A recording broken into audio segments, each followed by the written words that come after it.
Hoje temos a exposição conduzida pela Salete, nossa queridinha aqui da casa, faz tudo.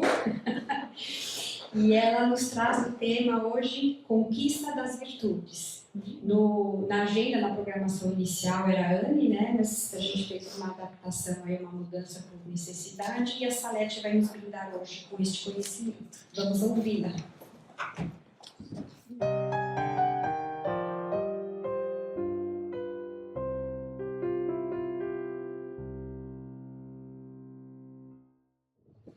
Obrigada, Roberta. Boa tarde a todos.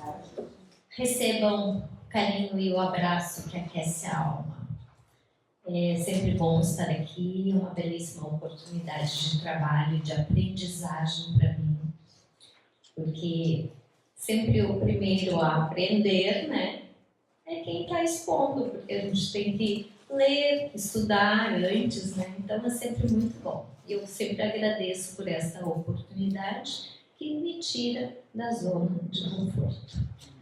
Bom, a conquista das virtudes. O que quer dizer virtude? O que significa? Se nós formos procurar lá no tio Google, né, vai aparecer o seguinte, que virtude é uma qualidade moral, um atributo positivo de um indivíduo. Virtude é a disposição de um indivíduo de praticar o bem. E não é apenas uma característica. Trata-se de uma verdadeira inclinação. Virtudes são todos os hábitos constantes que levam o homem para o caminho do bem. Que bonito isso, né? Essa definição de virtudes. Achei muito interessante.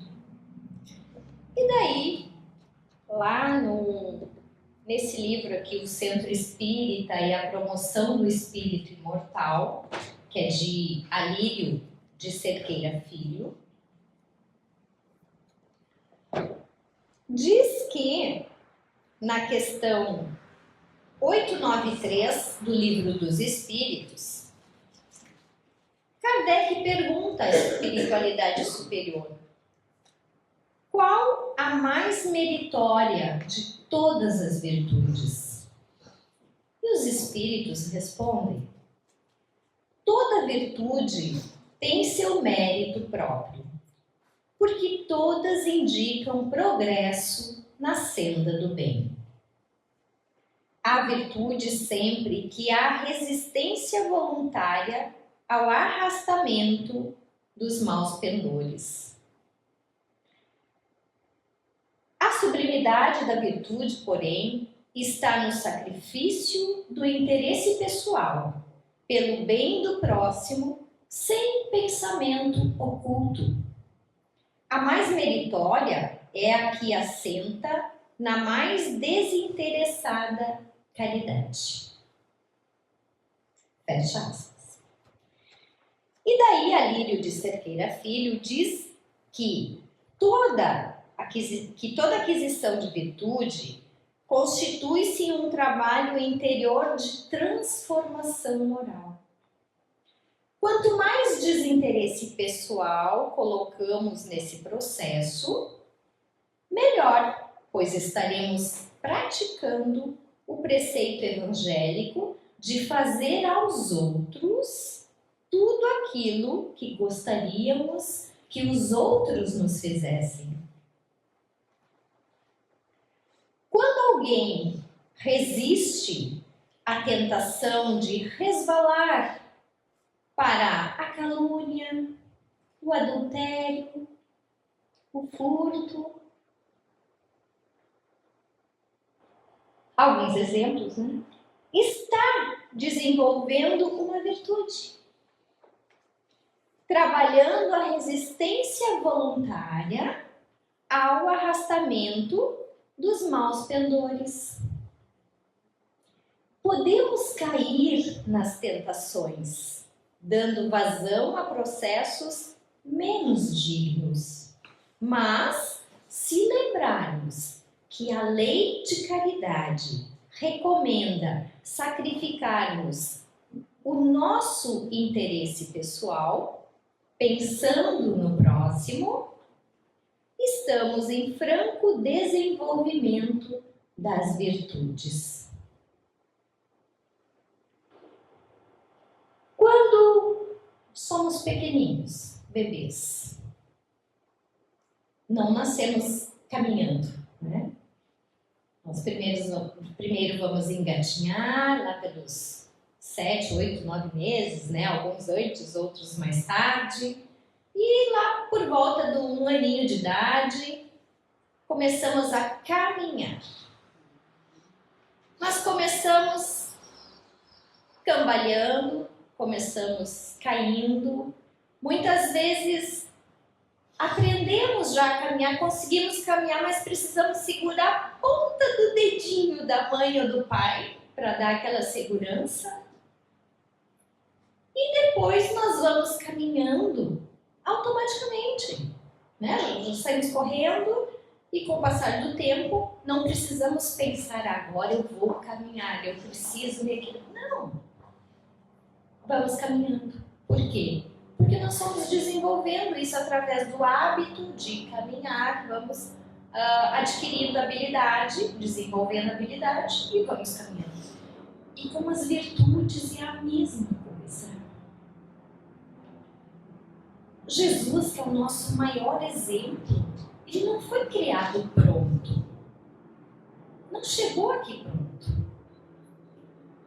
Mas, através de várias encarnações, se tornou um espírito puro, um espírito crístico.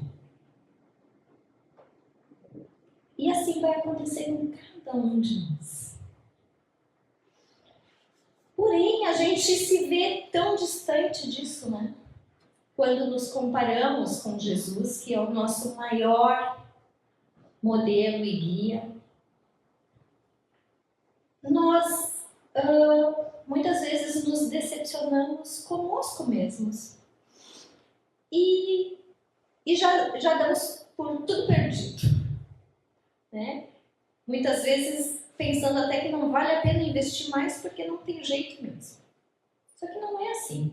Cada um aqui ou cada um lá fora, cada um de nossos irmãos, mesmo aqueles que cometem hoje atrocidades, crimes bárbaros, um dia chegarão na condição de espíritos puros. E aqui ele fala também, né, que como nós nos sentimos longe, ele diz que os bons espíritos, é isso que os bons espíritos vêm nos ensinar. A fazer os esforços que eles fizeram outrora. Então, todos esses espíritos do Livro dos Espíritos, do Evangelho, todos esses espíritos superiores que vêm nos ditar bons conselhos, eles também tiveram que aprender. Eles também tiveram a sua caminhada, a sua trajetória. Então, vieram nos ensinar a fazer os esforços que eles fizeram outrora. Se reencarnam, esses espíritos demonstram uma virtude natural, porque já a desenvolveram. Evoluíram como cabe a todos os filhos de Deus. Quando um espírito como Joana de Ângeles se comunica e nos oferece uma orientação e uma mensagem, não está teorizando.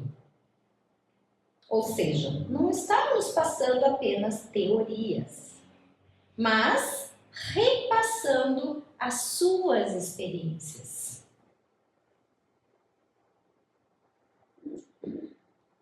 Eu acho isso fantástico, né? E a gente aprende isso na doutrina espírita.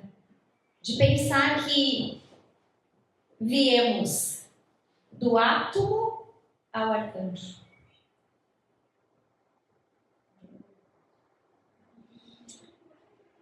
Então eles nos repassam essas experiências e não teorias, porque não faria sentido. E o que fala aqui? De fazer o bem, né? A virtude é quando tu consegue já desenvolver essa habilidade de fazer o bem. São várias as virtudes, né? Benevolência, a indulgência. E como diz aqui, né? Fazer o bem, que é o mais importante. Tem um texto também do Luiz Roberto Skoll, que é Cotidiano e Felicidade, um texto desse livro, que é justamente a conquista das virtudes. Eu achei assim uma fala muito interessante desse autor, porque faz com que nos pareça mais fácil a conquista das virtudes. E ele diz o seguinte, que quando conhecemos a doutrina espírita e começamos a estudá-la profundamente, sentimos a necessidade de colocar em prática esse conhecimento. Porque não faz sentido, né, estudar algo que tu não vai colocar em prática. Claro, às vezes a gente acaba estudando algo por curiosidade, né? Vai adquirindo conhecimento. Mas, em se tratando de doutrina espírita, é porque a gente quer realmente colocar em prática. Muitos podem se angustiar porque, na autoavaliação que a doutrina nos orienta a fazer, compreendem o quão imperfeitos são, né? O quão imperfeitos ainda somos. As tantas mazelas morais que devemos superar e nas leituras das obras de Kardec, descobrimos um número elevado de virtudes que ainda não temos e que devemos desenvolver. A indulgência, o perdão, a caridade, a humildade, a paciência, a benevolência, a tolerância, o amor consigo mesmo, com o próximo e até com os inimigos. Para mim, a parte mais difícil é essa com os inimigos.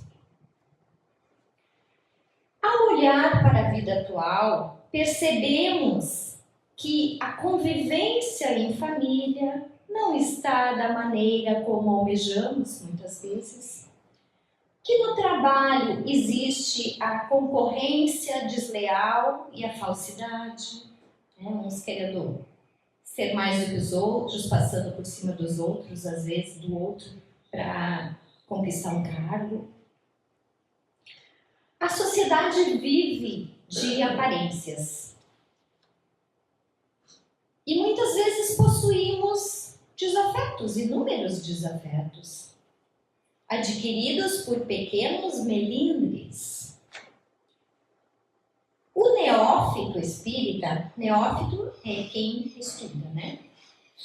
O neófito espírita ou arregaça as mangas e vai em busca de sua autotransformação, a transformação moral, ou tira o time de campo.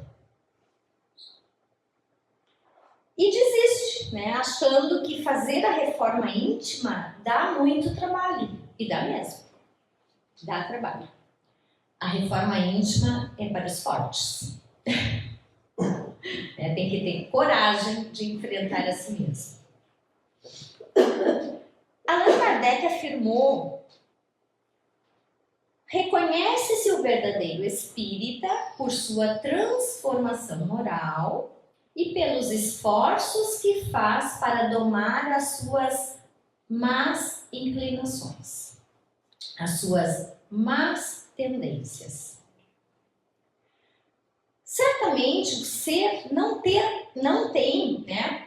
O ser humano não tem condições de superar tantas deficiências morais, tantos resgates do passado em apenas uma encarnação e tornar-se um espírito superior, um anjo, um espírito puro em uma encarnação. Não tem condições, sabemos disso. O que Deus deseja é que, na medida em que houver o despertar da consciência, passemos a agir sem ansiedade, sem angústia, mas com uma vontade férrea de atuar corretamente, dando um passo de cada vez rumo à perfeição. Conta-nos certa vez que, ante a angústia do médium, seu benfeitor espiritual apareceu com uma proposta.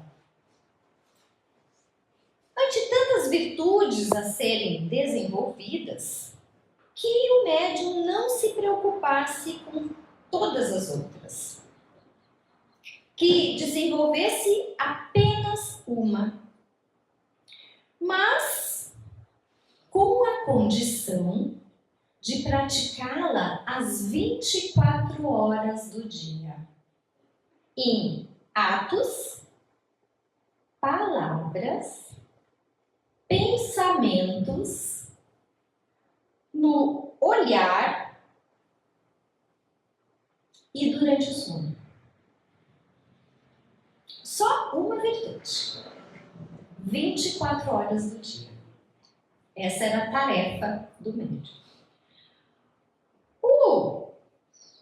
O médium, né, o novo espírita, ficou satisfeito, pois trabalhar apenas uma virtude é bem mais fácil do que desenvolver dezenas delas. Mas qual seria essa virtude? E o mentor espiritual disse: a bondade. A bondade é algo que está bem mais próximo de nós, bem mais acessível.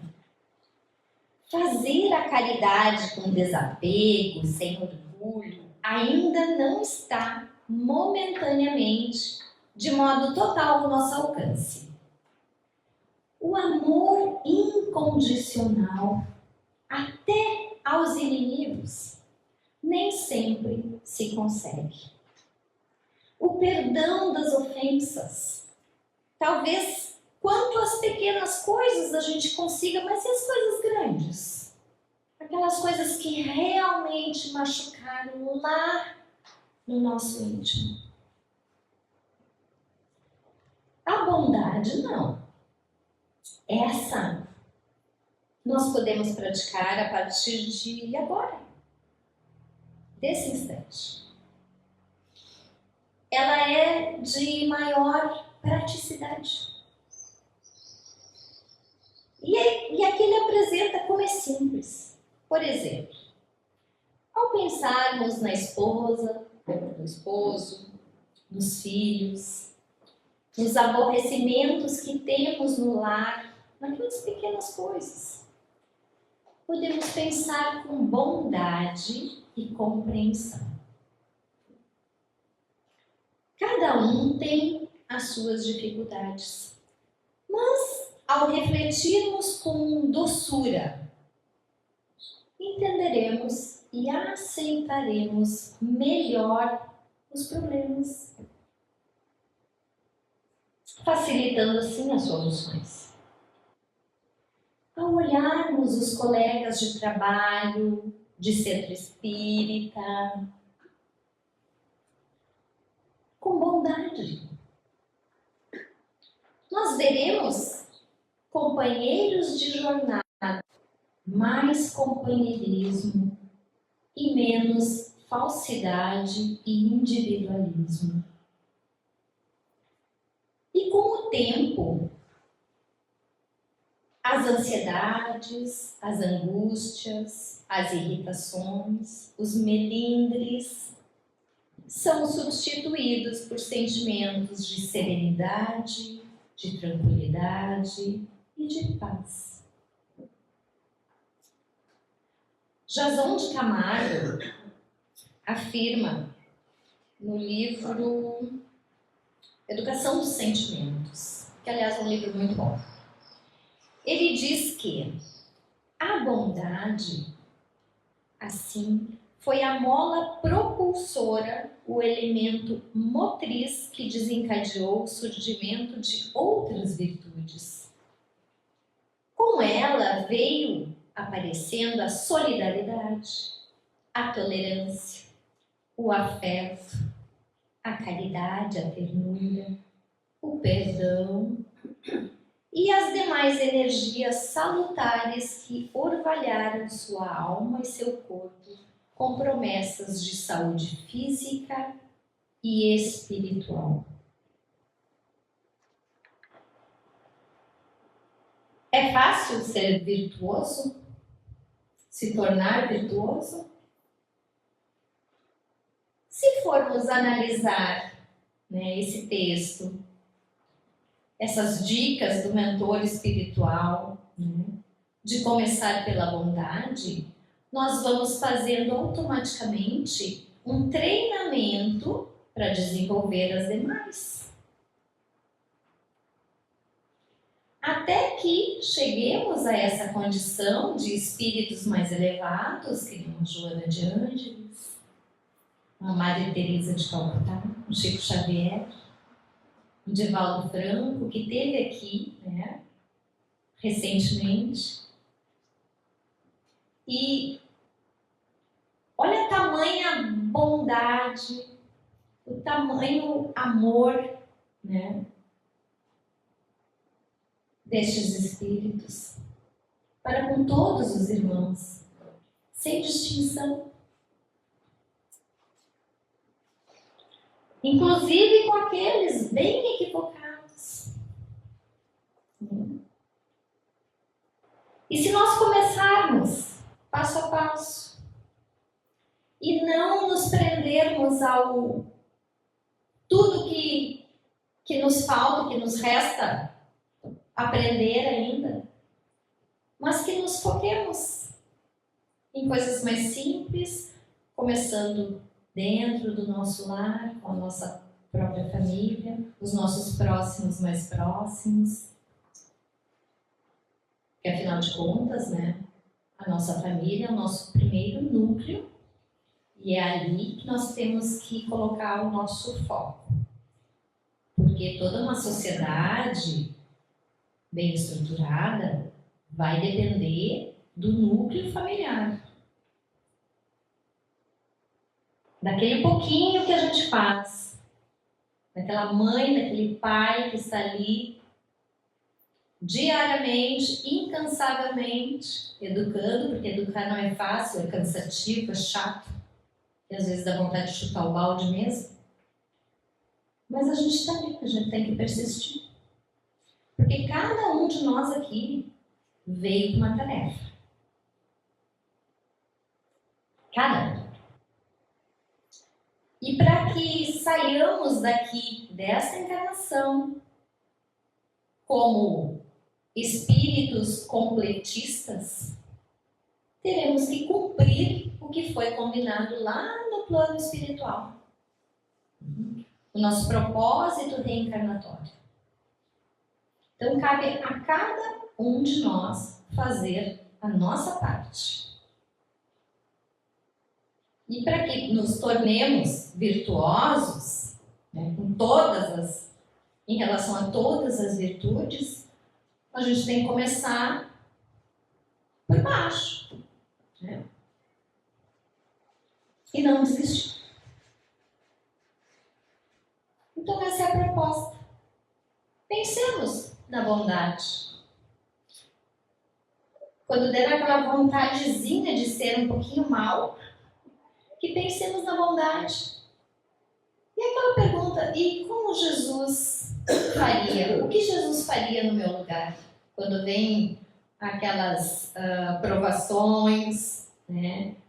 Ou aquelas pequenas coisas que nos testam a paciência no dia a dia. Imaginar assim que Jesus está aqui do nosso lado, nos olhando, nos vendo. Será que agiríamos com impulsividade, com agressividade, se soubéssemos que Ele está ali?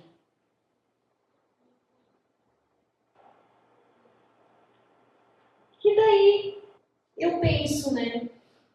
Se nos nossos atos, nas nossas ações, muitas vezes a gente se depara com isso e acaba fazendo uma escolha errada, se o exercício, fizermos esse exercício de praticar a bondade 24 horas por dia, pensamentos, lembram? Nas palavras, nos pensamentos, nas ações, inclusive durante o sono. Por isso, a importância, né, de antes de pegarmos no sono, antes de dormirmos, de nos recolhermos, fazermos uma prece, uma leitura edificante. Evitar aquilo que nos tira desta sintonia.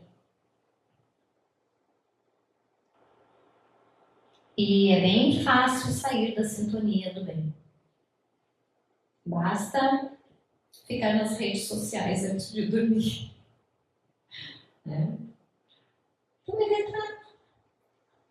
E o que me deixa em paz e praticar. É simples. Que tenhamos, então, vontade de desenvolvermos em nós a virtude da bondade, do perdão, da tolerância, começando sempre pelos nossos próximos, mais próximos, que é a nossa família. No nosso dia a dia. E assim, de passinho em passinho, chegaremos lá. Exemplo para seguirmos é o que não falta. Temos de sobra. Né? Então a mensagem é essa. Simples, mas que eu desejo a todos que consigam de alguma forma colocar em prática, assim como eu estou tentando, estou procurando me melhorar. E hoje ainda falamos disso aqui no nosso grupo 4 Estações, né? De quem está aqui desde o início e como a gente percebe a mudança para melhor em cada um de nós. Em cada um que está aqui procurando, se esforçando para domar as suas más inclinações. Sabemos que são tantas, sabemos, mas estamos aqui, firmes e fortes, na nossa tão sonhada reforma íntima, transformação íntima. Que Jesus nos abençoe, nos ilumine sempre e que possamos ver nele sempre o nosso maior modelo a seguir. Muito obrigada, Camila.